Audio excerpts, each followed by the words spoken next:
जितने भी paper railway ने कराए, group D, technician, ALP, section controller, paramedical, हर पेपर में इस तरह के सवाल आए।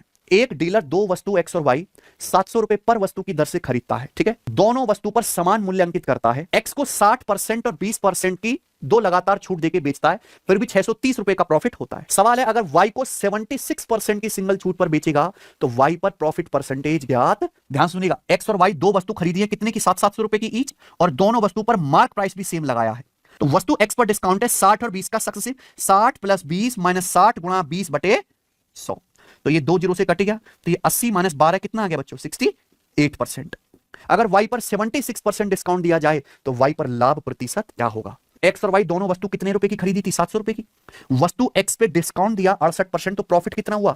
700 रुपए में सामान खरीदा था, प्रॉफिट हुआ 630 रुपए। परसेंटेज में कितना गुणा? क्या आप ये नहीं पता लगा सकते मेरे प्यारे भाई कि वस्तु एक्स पे कितना प्रॉफिट है? 90%। अगर आप 68% डिस्काउंट दे रहे हैं वस्तु एक्स पे, तो कितना प्रॉफिट हो रहा है? 90%। तो वस्तु एक्स के क्रिय मूल्य और क्रिय मूल्य और अंकित मूल्य का अनुपात क्या है?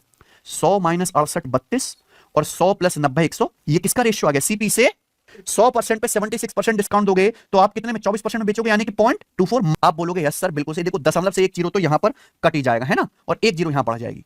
कितना आ गया प्यारे बच्चों यहां पर? तो ये 8 चौक 32 और 8 तिया 24, यानी कि 40 रेशियो 57। अल्टीमेटली 40 का सामान 57 में बिकेगा तो कितने का प्रॉफिट होगा? 17 का प्रॉफिट होगा। कितने पर? 40 पर। और 1/40 कितना होता है बच्चों? 2.5% प्रॉफिट। 17/40 कितना है? गुणा 17। तो 2.5 गुणा 17 कितना आ जाएगा मेरे भाई? 42.5% लाभ होगा। क्या आंसर है? सीपी कितना है? तो अब आप कहोगे कि सर ये 700 है, चलो लिख लिया।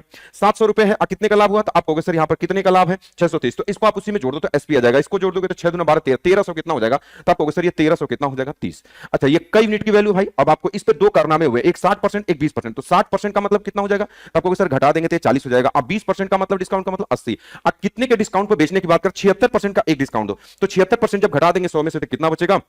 तो आप कहेंगे कि 76 है तो 24 हो जाएगा। आप गुणे कितना कर देंगे? 100। 100 का गुणा क्यों कर रहे हैं? बात समझ पा रहे हो? देखो इसके बटे 100, इसके बटे 100, इसके बटे 100, तो एक तो एक कट जाएगा, एक बचेगा तो ऊपर। ये वाली बात समझो, इसमें नीचे 2% है तो ऊपर भी होना चाहिए। तो 24 है तो 100 का गुणा कर दिया, तो ये भी परसेंटेज हो गया। बस इसी को सॉल्व कर लो। जीरो से जीरो कट जाएगा, आपको सर बिल्कुल कट जाएगा। अब इसके बारे में अगर हम बात करें तो आपको सर ये 8 से काट दो, 8 तरीके 24 हो जाएगा। आपको सर बिल्कुल। अगर हम बात करें तो अगर 7 से काट दो तो 7 से काट दोगे तो 100 हो जाएगा। अब इसको छेड़छाड़ मत करना, इसको 7 से काट दो, 7 का 7 हो जाएगा। कितना बचा? 7 का 8 9 10 11 12 13 6 7 9 63, ये 19 हो जाएगा। अब नीचे देखो ये 40 है, तो ये जीरो से जीरो इसको आप काट दो। 19 या 57 570, 10 का गुणा कर दोगे तो 19 या 570 में 4 का भाग करना है। तो जब 570 में कितने का भाग कर दोगे तो आप कहोगे सर 4 का। तो 4 का भाग कर दोगे तो कितना हो जाएगा टोटल? तो 4 इकाई 4 हो जाएगा, 1 4 चौका 16 हो जाएगा, 1 4 दूना 8 4 5 20 हो जाएगा। तो डायरेक्टली आप बोलोगे बताओ 100 से 142 कितना ज्यादा है? तो आप कहोगे सर 42.5। यही आपके क्वेश्चन का आंसर हो जाएगा डायरेक्टली। अगर आप अपने स्पीड को 10 गुना ज्यादा तेज करना चाहते हो, ऐसे स्मार्टली तरीके पढ़ना चाहते हो, तो ये हमारा प्ले स्टोर से आप सिलेक्शन पाथ ऐप डाउनलोड करिए और अपनी स्पीड को 10 गुना ज्यादा तेज आप कर सकते हो। ठीक है।